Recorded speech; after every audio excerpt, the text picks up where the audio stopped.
Europe 1. Le grand direct des médias, Jean-Marc Morandini. Et le féminin du jour, c'est donc la publication des 100 meilleures audiences télé de l'année 2012. TF1 a assuré 88 de ces 100 meilleures audiences. Mais il y a beaucoup de choses, beaucoup d'enseignements à tirer de ce grand tableau. Bastien Millot, bonjour. Bonjour Jean-Marc. Alors, on commence par le décryptage de ce classement. Exactement, et c'est un classement qu'on sait très attendu par les patrons de chaîne. Jusqu'à une période récente, il donnait lieu à de grandes opérations de communication. Vous vous en souvenez sans doute, on achetait des pages entières de publicité dans la presse écrite pour se féliciter. Et en général, c'était la dernière page du JDD, d'ailleurs, le premier week-end qui suivait le premier. Eh bien, cette année, pour le moment, rien. Peut-être que crise oblige, le temps de l'auto-célébration est révolu. Alors, on va regarder un peu ce qui se passe sur le podium en cette année olympique. 3 premières marches du podium, 2 pour TF1, 1 pour M6. Et on peut voir ce qui a marché. C'est évidemment un concert événement, Les Enfoirés, et du foot. Alors, le programme le plus suivi en 2012, c'est le spectacle des Enfoirés, vous le disiez Jean-Marc, avec un score absolument incroyable, 13 300 000 téléspectateurs et une part d'audience à faire rêver Étienne Moujotte dans les années 90 de 53,2%. Ouais. Ça vous rappelle des choses, Jean-Marc. Exactement. Deuxième place pour un match de foot, là aussi vous étiez sans doute devant votre écran, la finale de l'Euro 2012 qui opposait évidemment l'Espagne à l'Italie, presque 13 millions de téléspectateurs, c'était le 1er juillet. Et puis enfin, troisième place pour M6, cette fois-ci avec encore du foot, le match Suède-France du 19 juin, 12 200 000 téléspectateurs. Voilà pour le top 3. Alors, au-delà des 3 meilleurs scores, quels sont les programmes qu'on retrouve dans ce classement des 100 meilleures audiences ? On retrouve effectivement, Jean-Marc, des valeurs sûres. D'abord, le foot, toujours champion des audiences, c'est un grand classique. Parmi les 10 premières audiences de l'année, l'Euro trust 5 places. La finale du 100 mètres de Londres aux Jeux Olympiques, qui pourtant a bien marché sur France 2, elle n'est paradoxalement que 17e, même si elle est la plus grosse audience des Jeux Olympiques avec plus de 9 millions de téléspectateurs.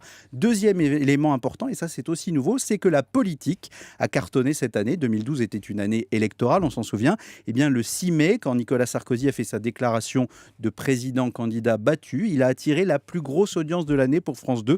11 100 000 téléspectateurs, presque 35% du public. C'était une grosse audience. Et c'est encore une intervention de Nicolas Sarkozy, cette fois-ci l'annonce de sa candidature, qui se classe très bien sur TF1 avec 10 700 000 téléspectateurs. Du côté des séries, Le Mentaliste reste la cash machine de TF1.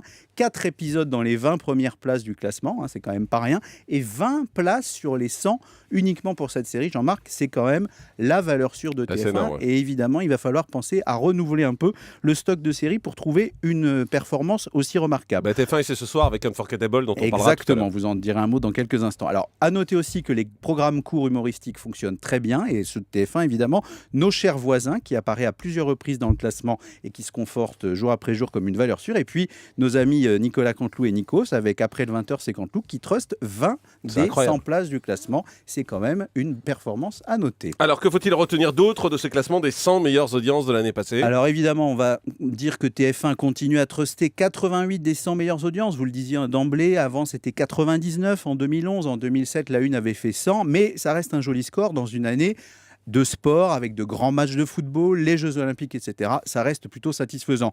Le sport est toujours au top. Et puis, ce qui est à noter aussi pour conforter le leadership de TF1, c'est que même si ses concurrents se battent bien sur les terrains du sport ou de la politique, la Une devient la seule chaîne à placer dans le top 100 des programmes de toute nature. Par exemple, elle fait figurer des films de cinéma comme Grand Torino, L'Âge de glace, Les bronzés font du ski, mais aussi des divertissements comme The Voice, qui reste un très très gros succès sur lequel la Une peut compter 8 millions de téléspectateurs en moyenne.